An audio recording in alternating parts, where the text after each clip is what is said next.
Imagine walking through a serene graveyard, locating a sleek granite headstone, and scanning a code with your phone. Suddenly, you hear your grandmother's voice telling you a story, while a video of her smiling plays on your screen. In the West, we treat death as a terrifying permanent wall of silence. We actively avoid looking at it. Japan treats death as a logistical transition and a digital bridge. They have completely changed the grieving process to merge ancient Buddhist philosophy with cutting-edge tech. Today, we are exposing 14 ways Japan handles death differently. It will completely change how you grieve. Number 14. The interactive QR code. Headstones. In Western memorial culture, a headstone is a static, rigid marker. It contains a name, a birth date, a death date, and perhaps a short carved epitaph. It provides absolutely zero context about the life the person actually lived, the sound of their laughter, or the lessons they wanted to pass down. It is a monument of total silence. Japan decided that stone was an inadequate medium for human memory. Japanese tech companies and stonemasons began integrating highly durable QR codes directly into the physical architecture of the granite headstones.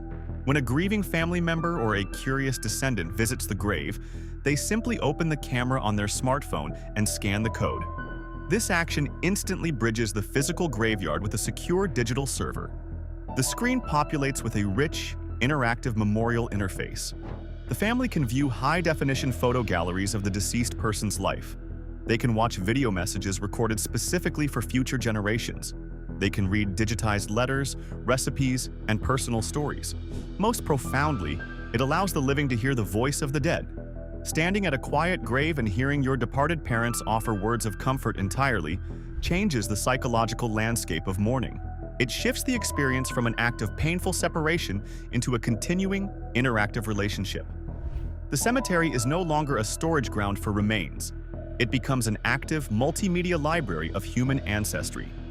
Digital voices offer profound comfort to the grieving, but the next technological advancement exists specifically to protect the deep, private secrets of the deceased. Number 13. Automated digital death cleaning. When a person passes away in the modern era, they leave behind an immense, chaotic digital footprint. We all have internet search histories, private text messages, hidden photo vaults, and locked folders that we never intended for our families to see. In the West, families are often forced to painfully hack into their loved one's computer, inevitably stumbling across deeply private data that can tarnish their memory or cause unnecessary emotional trauma. Japan engineered a digital service to act as the ultimate post-mortem privacy shield. This industry is known as digital legacy management, and it functions as a highly secure dead man's switch for your private data. Before a person passes away, they contract a specialized software firm. They select exactly which folders, hard drives, email accounts, and social media profiles they want completely eradicated upon their death. The software actively monitors the user.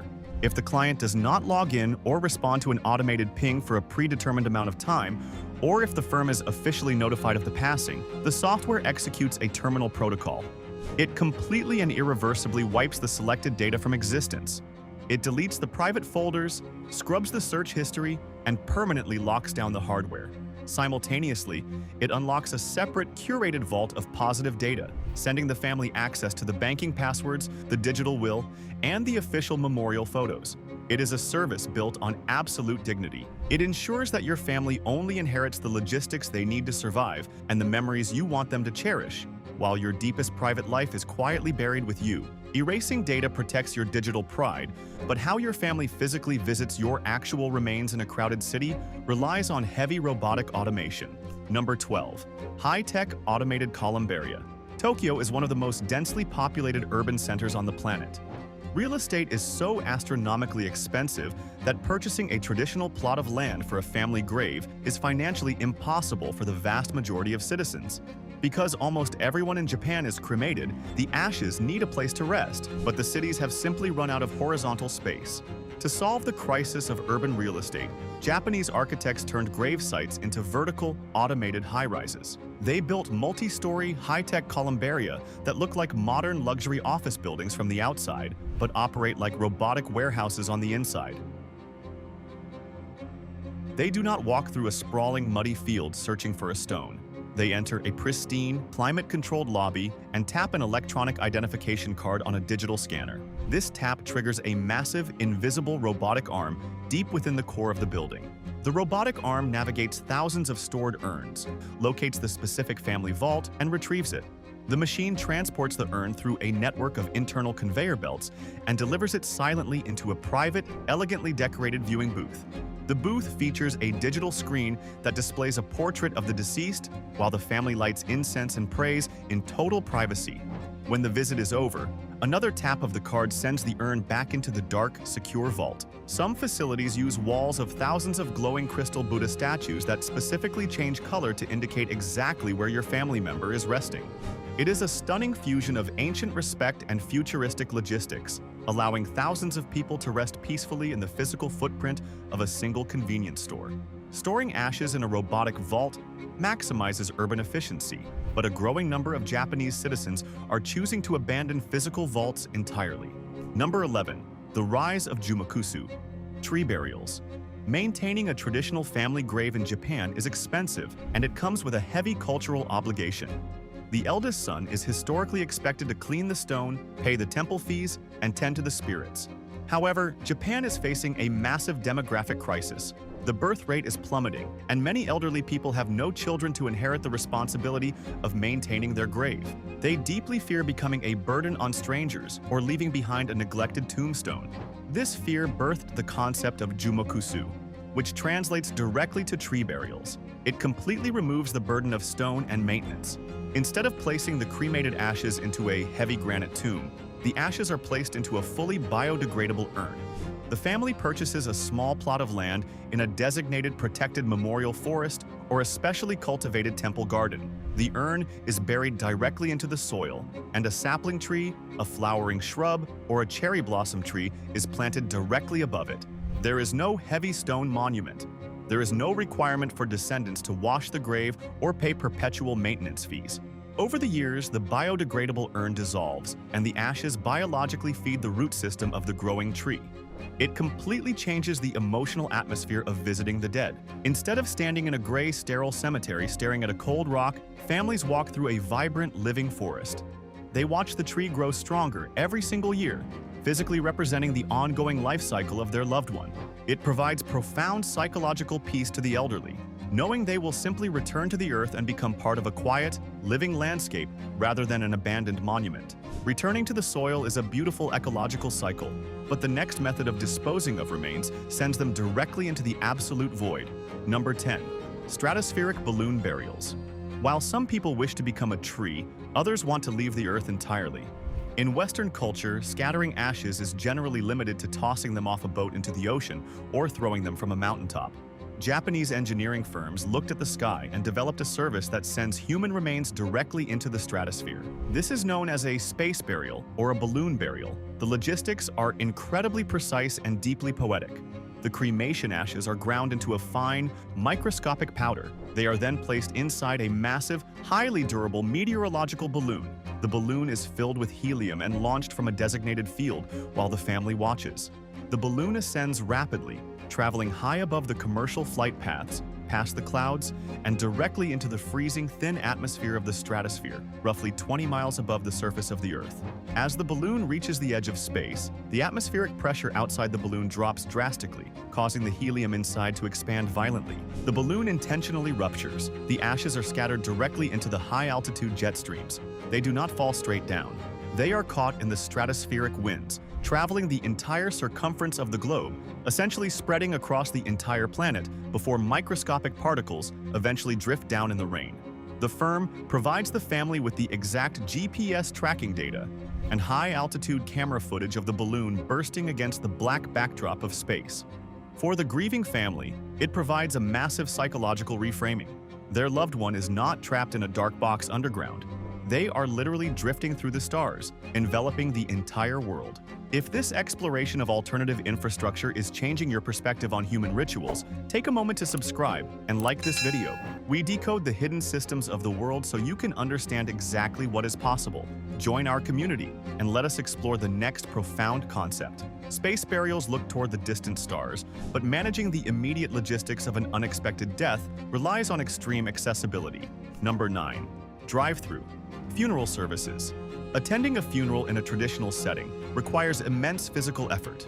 You must dress in formal black attire, navigate complex transit systems, and stand for hours in crowded reception halls. For the rapidly aging population of Japan, where millions of citizens suffer from severe mobility issues, attending the funeral of a lifelong friend has become a grueling, sometimes physically impossible task. Japanese funeral directors recognized this quiet tragedy. They refused to let the elderly be isolated from the grieving process simply because they could not walk. They engineered the drive-through funeral. The architecture is highly specialized. A dedicated lane is built directly into the side of the funeral hall. An elderly mourner or someone severely disabled can be driven by their family or take a taxi directly into this covered lane. They do not have to park, they do not have to unbuckle their seatbelt, and they do not have to step out of the vehicle. A digital touchscreen is mounted at the exact height of the car window.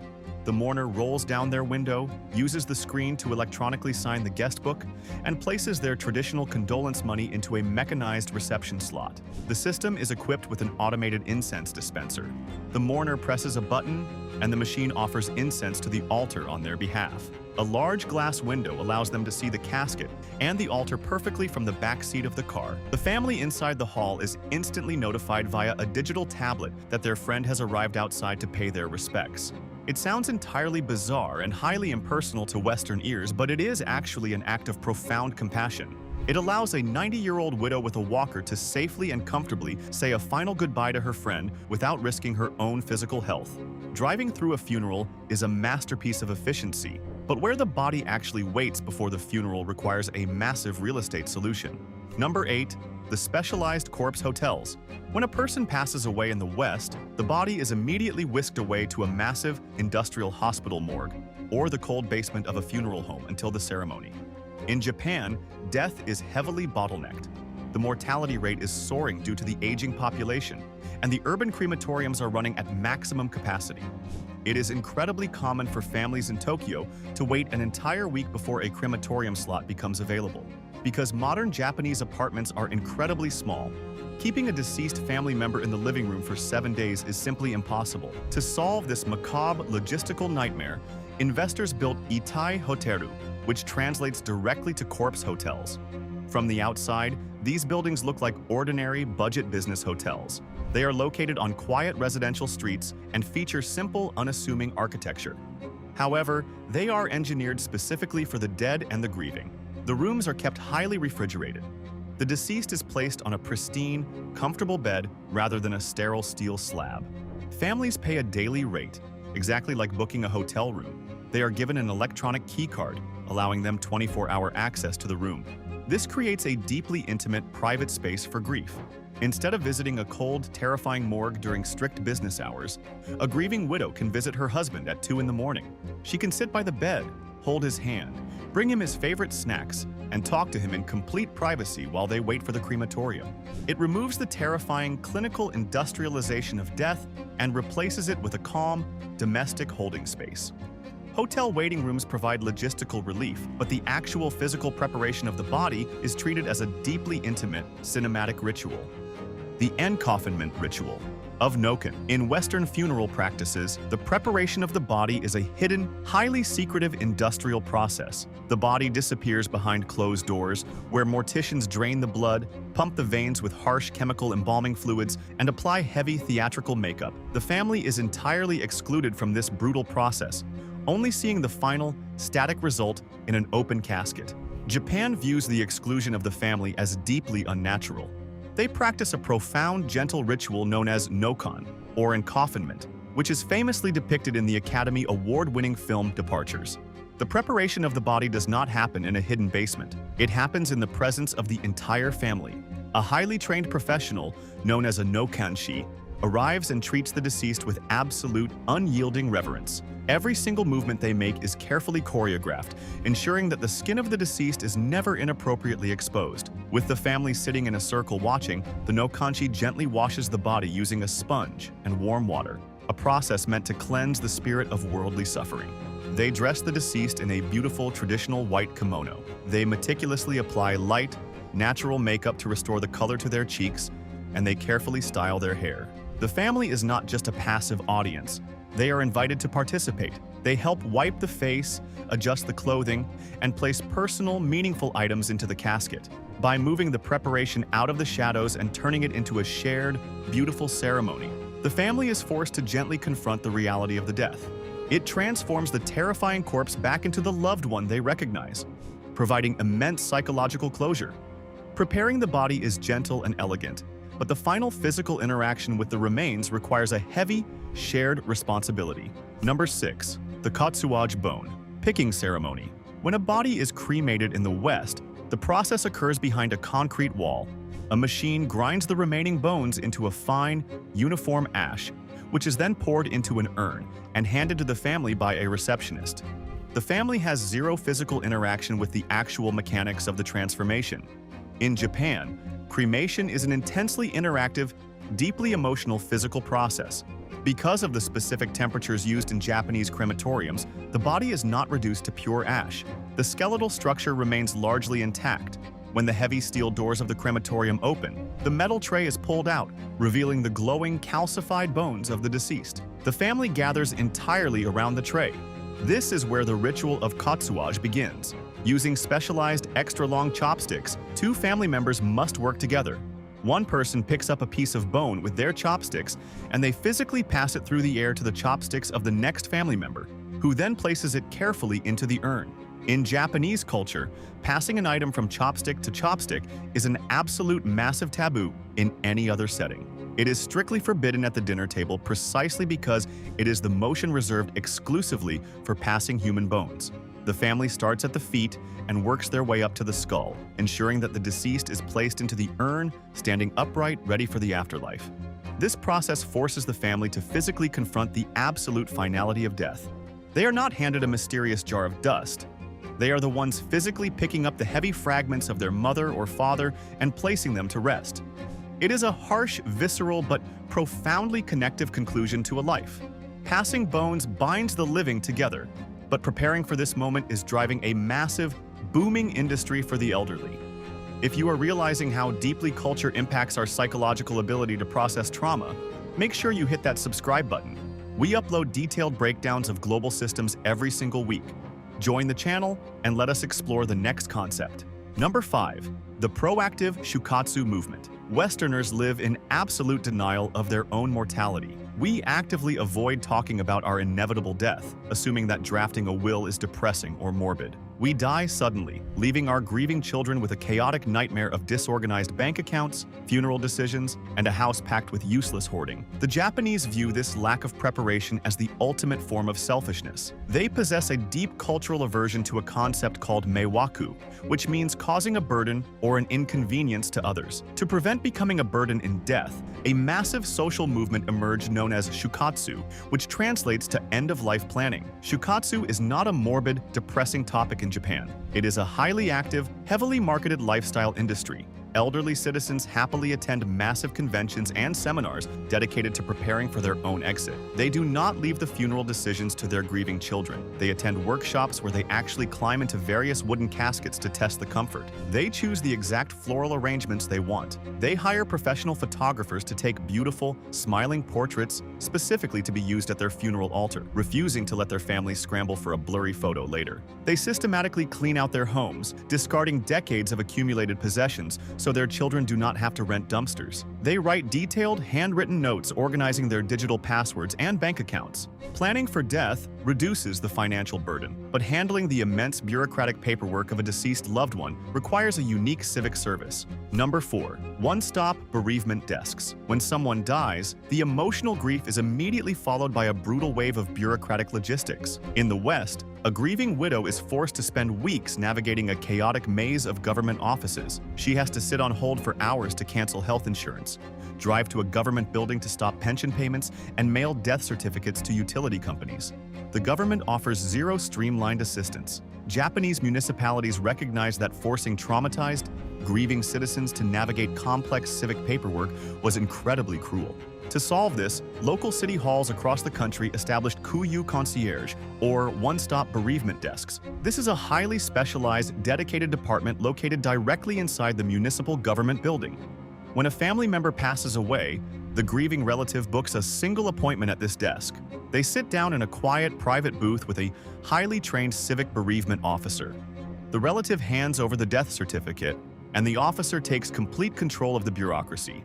From that single computer terminal, the officer automatically cancels the deceased person's national health insurance. They stop the pension payouts to prevent illegal overpayments. They transfer the municipal utility bills, update the voter registry, and process the inheritance tax documents. Bureaucracy is handled cleanly by the city, but the spiritual maintenance of a distant family grave is increasingly being outsourced to the National Postal Service. Number 3. Post Office Grave Cleaning Services. Japan is experiencing massive urban migration. Millions of young people leave their rural hometowns in the countryside to work in massive megacities like Tokyo or Osaka. When their parents pass away and are buried in the ancestral family graveyard out in the distant provinces, the children are physically incapable of visiting the grave to perform the necessary upkeep. Leaving a family grave to become overgrown with weeds and covered in dirt is considered a massive spiritual failure. It brings immense guilt to the urban workers. Private cleaning companies charge astronomical fees for travel, making them inaccessible. To solve this cultural crisis, the Japanese National Postal Service stepped in. Because the postal network already employs letter carriers who visit every single remote, rural village in the country, they introduced a brilliantly efficient add-on service. An urban worker living in Tokyo can pay a small, highly affordable monthly fee to the postal service. The local mail carrier in their distant rural hometown is dispatched to the family grave. The postal worker meticulously pulls the weeds, washes the heavy granite stone, clears away old debris, and lights fresh incense. Once the cleaning is complete, the postal worker takes high-resolution photographs of the pristine, beautiful grave and emails a detailed condition report directly to the client in Tokyo. This service perfectly merges a massive national logistics network with deep cultural reverence. It allows modern, busy citizens to fulfill their ancient ancestral obligations, preserving the physical dignity of the gravesite while providing immense psychological relief to those trapped in the city. Outsourcing physical maintenance preserves the stone, but a new digital frontier allows the deceased to actively attend their own memorial service. Number 2. Holographic and virtual reality memorials. As families become increasingly scattered across the globe, forcing everyone to fly back to Japan for a funeral or an annual memorial service has become financially and logistically impossible. Westerners simply send flowers or watch a poor-quality live stream of the altar. Japanese tech firms decided that physical distance should not prevent emotional presence. They engineered fully immersive, virtual reality memorial environments. If an overseas relative cannot attend a funeral in Tokyo, the funeral home mails them a virtual reality headset. When they put the headset on, they are instantly transported into a hyper-realistic, three-dimensional digital recreation of the funeral hall. They can look around the room in 360 degrees, hear the chanting of the Buddhist priest in spatial audio, and virtually approach the altar to offer digital incense. But the technology extends beyond the funeral itself. For annual memorial services, some firms utilize advanced augmented reality and holographic projections. Using thousands of photographs and audio recordings collected before the person passed away, engineers generate a three-dimensional holographic avatar of the deceased. Technology bridges the physical gap, but the entire Japanese approach to death relies fundamentally on an ancient psychological framework. Number 1. The philosophical frame of mono no aware. You cannot understand why Japan handles death with such logistical grace without understanding their foundational psychology. In the West, we view death as a catastrophic failure. We view it as an enemy to be fought with aggressive medical intervention until the bitter end.